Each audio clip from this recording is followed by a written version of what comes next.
নদিয়া শান্তিপুর বিধানসভার বেলঘরিয়া ২ নম্বর গ্রাম পঞ্চায়েতের অন্তর্গত বাইপাস পাড়া এলাকায় প্রায় ২৫ থেকে ৩০টি পরিবার বসবাস করে। কিছুটা নিচু এলাকা হওয়ার কারণে সেখান থেকে জল নিষ্কাশন হওয়ার কোনো ব্যবস্থা নেই, যার কারণে বৃষ্টি হলেই সমস্যায় পড়তে হয় তাদের।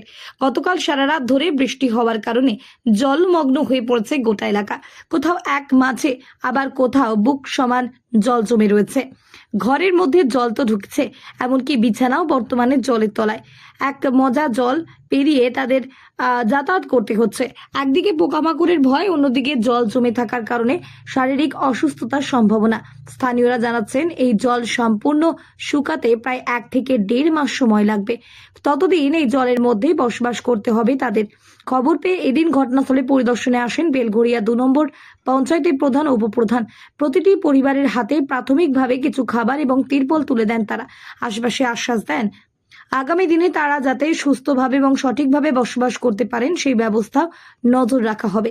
এ বিষয়ে স্থানীয় বাসিন্দা শিল্পী বিশ্বাস বলেন, ঘরে 1 হাঁটুর উপরে জল রয়েছে, বাইরে বেরোলেই 1 বুক জল। সেই জল পেরিয়ে যাতায়াত করতে হচ্ছে। গতকাল এক রাতের বৃষ্টিতে আমাদের বাড়িঘর সব জলে চলে যায়।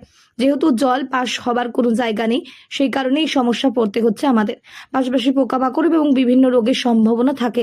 এই জল শুকাতে প্রায় 1 থেকে 1.5 মাস সময় লাগে। তিনি আরো বলেন, প্রয়োজন হলে এবার রাস্তায় উঠে এসে বসবাস করতে হবে। এ বিষয়ে বেলঘরিয়া 2 নম্বর গ্রাম পঞ্চায়েতের প্রধান শিলা বিশ্বাস বলেন, পরশু রাতের যে বৃষ্টি, সেই বৃষ্টিতেই জল ঘরের মধ্যে উঠে গেছে। আমি খবর পেয়ে ঘটনাস্থলে এর আগেও এসেছি। পুরো বিষয়টি দেখার পর শান্তিপুর ভিডিওর সঙ্গে যোগাযোগ করেছিলাম। ভিডিও তরফে আপাতত কিছু খাবার এবং তিরপল আমরা পেয়েছি, আপাতত সেগুলো দিলাম। যেহেতু জল শুকাতে 1 মাসের বেশি সময় লাগবে, তাই কারণে পাশে একটু উঁচু আম বাগান আপাতত তিরপলটা দিয়ে থাকতে বলেছি।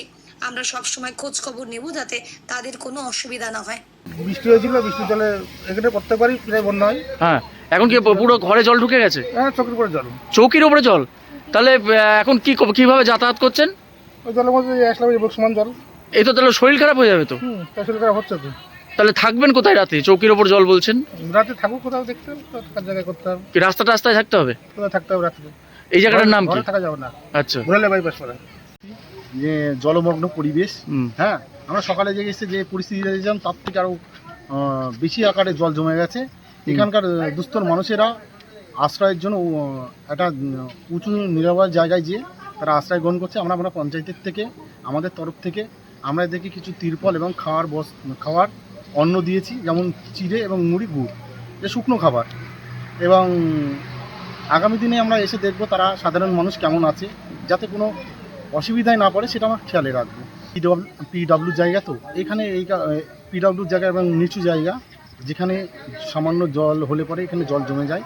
এখানে আপনারা যেটা আপনাদের মাধ্যমে বলতে চাইছি যে আমরা যদি কিছু করতেও চাই, এখানে সেই পরিবেশটা নেই। তার কারণ হচ্ছে আমরা এখানে যে মাটি ফেলে বা এটা সমান করে উঁচু করে নেব, সেই জায়গাটা করা যাবে না।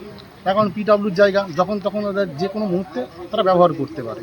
আর সেখানে তো আমরা কোনো রকমভাবে এই কাজ আনলিগালভাবে কাজ করতে পারি না।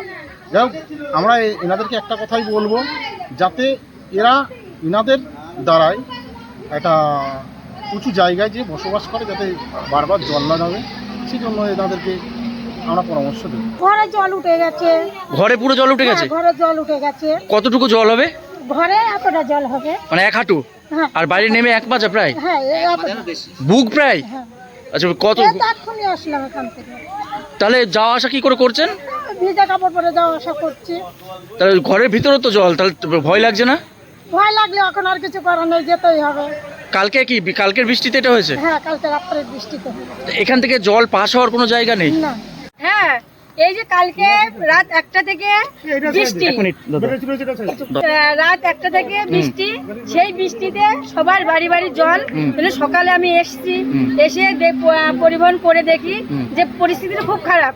আমি তখন এমএলএ সাহেবকে ফোন করি, বিডিও সাহেবকে ফোন করি, সভাপতিকে ফোন করি, দাদা এই পরিস্থিতি। বললো ঠিক আছে, তুমি একটু আমাদের এখানে এসে যোগাযোগ করো। আমি ছেলের সাথে একটু যোগাযোগ করে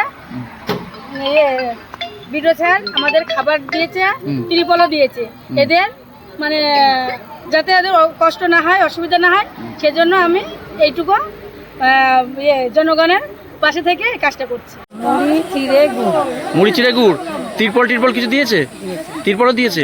তাহলে কি সমস্যা কি এখন আপনাদের? সমস্যা কি? জলের জন্য। আপনার ঘরে জল ঢুকে গেছে? ঘরে খাটে জল, খাটে জল ঢুকে গেছে? তাহলে রাতে ঘুমাবেন কোথায়? কোথায় ঘুমাবো? লোকের বাড়ি ঘুমাবো। মানে লোকের বাড়িতে সবাই আর জায়গা পাবে না, রাস্তায়। রাস্তায় থাকবেন। এটা কি প্রতি বছর আপনাদের সমস্যা? এই সমস্যা প্রত্যেক বছর। এই জল কতদিন থাকবে? তাও তো এক সপ্তাহ। এক সপ্তাহ বেশি থাকবে? এক সপ্তাহ বেশি হবে। মানে রোদে যতদিন না শুকাবে জল পাস হওয়ার কোনো জায়গা নেই? আচ্ছা, তাহলে বাড়িতে তো বাচ্চারাও রয়েছে, তাহলে এই তো জলে তো সাপ পোকামাকড়ও থাকতে পারে, সাপ যোগ বেশি ঘুরে বেড়ায়, তাহলে ভয় লাগে না? ভয় লাগে না। তাই তুমি চলাফেরা করছি জলের ভিতরে কি করবো? কতটুকু জল হবে? অনেকটা জল হবে, চৌকি ডুবে গেছে পুরো।